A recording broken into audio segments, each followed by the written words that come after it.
ಆದರೆ ಈ ದೇಶದಲ್ಲಿ 2% ಇರ್ತಕ್ಕಂಥ ಸಮುದಾಯಕ್ಕೆ 3 ದಿನದಲ್ಲಿ 10% ರಿಸರ್ವೇಶನ್ ಕೊಡ್ತೈತೆ ಅಂದ್ರೆ ಬಿಜೆಪಿಯ ಡೋಂಗಿತನವನ್ನು ನಾವು ಅರ್ಥ ಮಾಡ್ಕೋಬೇಕು.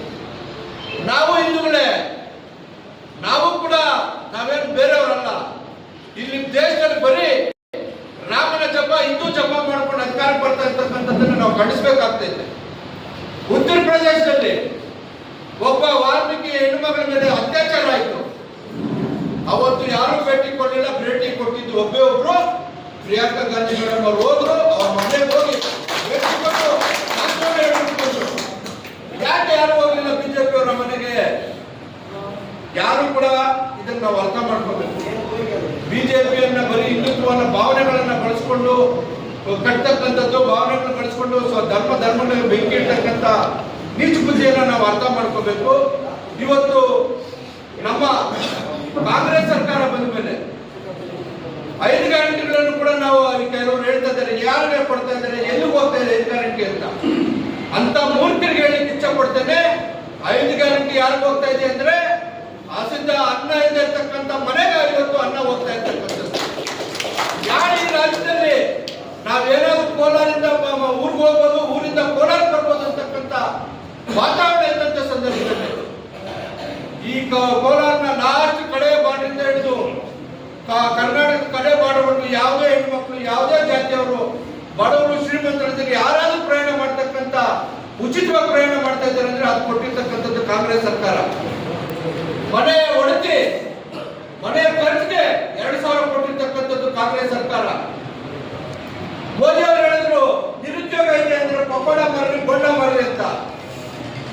ಡಿ.ಕೆ. ಶಿವಕುಮಾರ್ ಸಾಹೇಬರು, ಸಿದ್ದರಾಮಯ್ಯ ಸಾಹೇಬರು ಮನಸ್ಸು ಮಾಡಿ ಹೇಳಿದ್ರು, ಯಾರು ನಿರುದ್ಯೋಗದಲ್ಲಿ ಇರ್ತಾರೆ ಅವ್ರಿಗೆ 3,000 ಕೊಡ್ತೀನಿ ಅಂತ ಹೇಳಿ ಇವತ್ತು 3,000 ಕೊಡ್ತಾ ಇರ್ತಕ್ಕಂಥದ್ದು, ಸ್ಟೇಟ್ಮೆಂಟ್ ಕೊಡ್ತಾ ಇರ್ತಕ್ಕಂಥದ್ದು ಕಾಂಗ್ರೆಸ್ ಸರ್ಕಾರದ ಬಹಳ ದೊಡ್ಡ ಗುರಿ.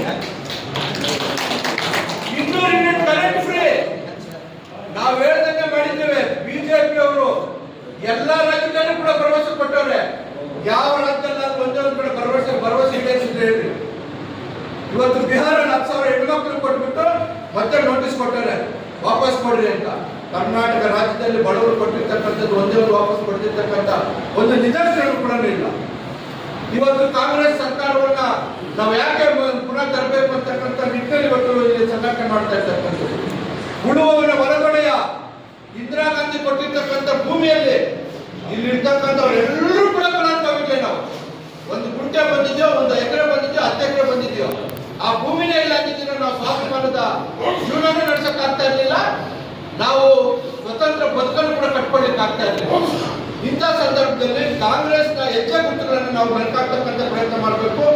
ನಾವೆಲ್ಲರೂ ಕೂಡ ಬಿಜೆಪಿ ಅವರು ಫೇಕ್ ಯೂನಿವರ್ಸಿಟಿ, ಬಿಜೆಪಿದು fake WhatsApp university, Congress WhatsApp university ನಾವು ತಯಾರು ಮಾಡಲೇಬೇಕು. ನಾವು ಸಾಮಾಜಿಕ ಜಾಲತಾಣದಲ್ಲಿ ಬಹಳ ಹಿಂದಿದ್ದೇವೆ. ನಾವೊಂದು ಕಾಮೆಂಟ್ ಮಾಡ್ತಾರೆ, ನಾವು ಇನ್ನೊಬ್ರು ಮಾಡ್ತಾರೆ.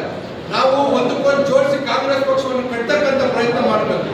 ನಾನು ನಿನ್ನೆ ಕೂಡ ಸತೀಶ್ ಜಾರಕಿಹೊಳಿ ಸಾಹೇಬ್ರಿಂದ ಕೂಡ ಹೇಳಿದೆ, ಇಡೀ ಎಲ್ಲೆಲ್ಲಿ ದೇವರುಗಳು ಅವ್ರು ಬೆಳಗಿದ್ರೆ ಬೆಳಗಲಿ, ದಯಮಾಡಿ ವಿಜಯ ನಾಯಕ್ ಸರ್ ಇದ್ದಾರೆ, ದಯಮಾಡಿ ಡಿ.ಕೆ. ಶಿವಕುಮಾರ್ ಸಾಹೇಬ್ ಮುಖ್ಯಮಂತ್ರಿಗಳನ್ನ ಮಾತಾಡಿ ಆವನಿಯಲ್ಲಿ ನಮ್ಮ ವಾಲ್ಮೀಕಿ ಮಹರ್ಷಿ ಅವರು ಲವ ಕುಶಕ್ಕೆ ಜನ್ಮ ನೀಡತಕ್ಕಂಥ ಸ್ಥಳ ವಾಲ್ಮೀಕಿ ಅವರ ಮೂಲಾಶ್ರಮ.